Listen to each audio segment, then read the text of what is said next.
ఇప్పుడు నేను గోంగూర పచ్చడికి తయారు చేసుకున్నాను. గోంగూర పచ్చడి, నిలవ పచ్చడి. దీనికి ఏమేం కావాలో చెప్తున్నాను. ముందుగా ఈ గోంగూర శుభ్రంగా కడుక్కొని పెట్టుకోవాలి. పెట్టిన తర్వాత ఇది కొంచెం ఆరబెట్టాలి. గోంగూర ఆరిన తర్వాత ఇప్పుడు మనం దీన్ని తయారు చేయడానికి నూనె అది పోసుకోవాలి. పచ్చడికి చట్నీకి ఇప్పుడు ఆయిల్ గిన్నె పెట్టాను, ఆయిల్ పోస్తాను.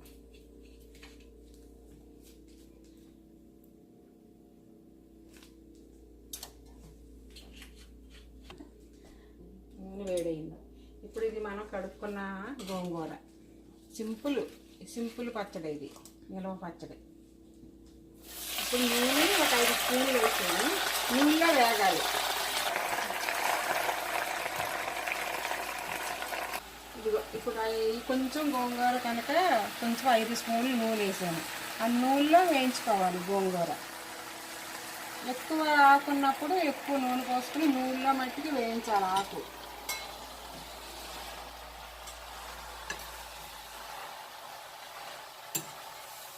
నిలవ పచ్చడి కదా, బాగా ఎక్కువ గోంగూర ఉన్నప్పుడు అది ఒక నైట్ తెచ్చుకుని బాగా నైట్ కడిగేసుకుని ఆకు చక్కగా ఒక నైట్ అంతా ఆరబెట్టుకోవాలి.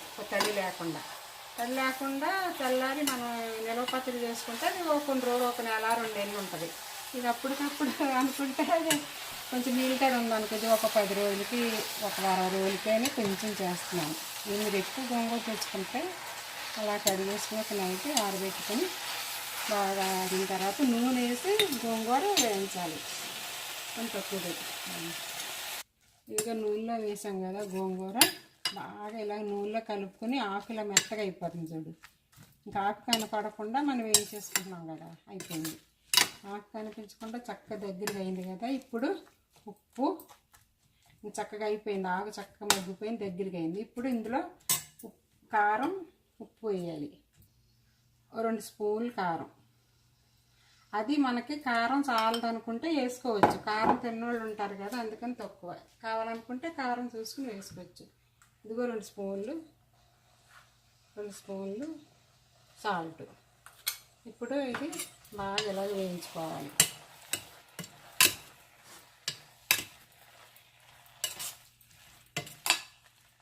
కారం చాలదు అనుకుంటే వేసుకోవచ్చు. ఎక్కువ అయిపోద్దని తక్కువ వేసాను అన్నమాట. మా అమ్మకి సరిపోదు కారం, అమ్మ చేతి వంట.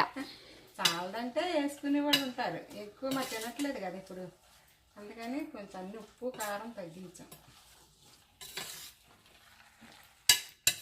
ఇంకా అలాగే స్లోగా మంట మీద ఉడకాలి. ఇదిగా ఇలాగా చక్కగా నువ్వు బాగా ఉప్పు కారం వేసుకున్నాం కదా, ఇలాగ అయిపోవాలి దగ్గరికి. ఇదిగా ఇలాగ దగ్గరికి అయిపోయింది. ఇలాగ దగ్గరికి అయ్యేంత వరకు గరిటతో కలుపుతుండాలి, లేకపోతే కింద మాడిపోద్ది, అంటుకుంటుంది. ఇలాగ చక్కగా అయ్యే వరకు గరిటతోనే కలుపుతుండాలి. ఇప్పుడు అయిపోయింది, దగ్గరికి అయిపోయింది. దీన్ని ఇప్పుడు పోపు పెట్టుకుందాం. దగ్గరికి అయిపోయింది, పోపు చేసుకోవాలి. ఇప్పుడు పోపుకి అన్నీ తీసుకున్నాం. పోపుకి రెడీ. గోంగూర పచ్చడి మళ్ళీ పోపు పెట్టుకోవాలి. ఒక 4-5 స్పూన్లు ఆయిల్ పోసుకున్నాం.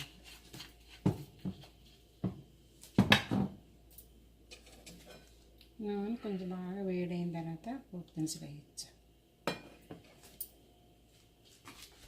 ఇంకా మినప్పప్పు, వెల్లుల్లి, శనగపప్పు, జీలకర్ర, ఆవాలు, 2 ఎండుమిర్చి, కొంచెం ఆవపిండి వేసుకోవాలి, కొంచెం మెంతిపిండి వేస్తాను. పోపు చేసేటప్పుడు వేస్తాను. ఆయిల్ వేడెక్కింది. ఇప్పుడు ఆవాలు వేసుకోవాలి.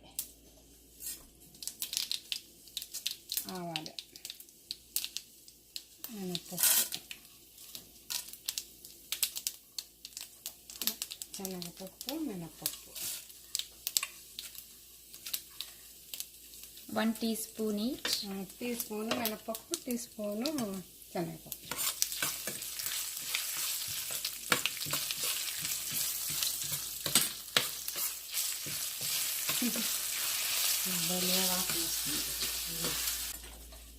ఉల్లిపాయ, ఎండుమిర్చి, జీలకర్ర వేసుకోవాలి.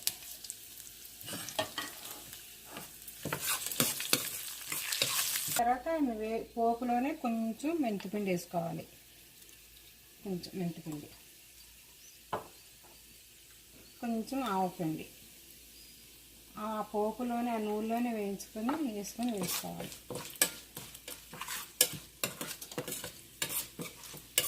బాగా వేగిన తర్వాత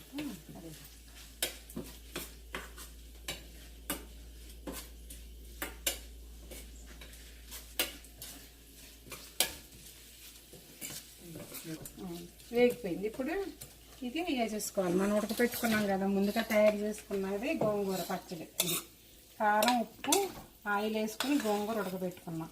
ఇప్పుడు ఇది పోపులో వేసుకోవాలి. పోపు పెట్టుకున్నాం కదా,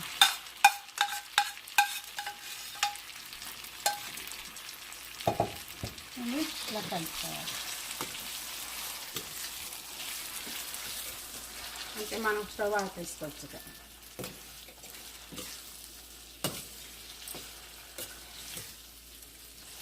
అయిపోయింది. పోపు చేసుకున్నాక ఇలా కలిపేసుకొని చక్కగా ఇలా పెట్టేసుకుంటే కొంచెం చల్లారుతుంది, బాగుంటుంది. ఇది సింపుల్గా కొంచెం పెట్టాను గోంగూర, సింపుల్గా.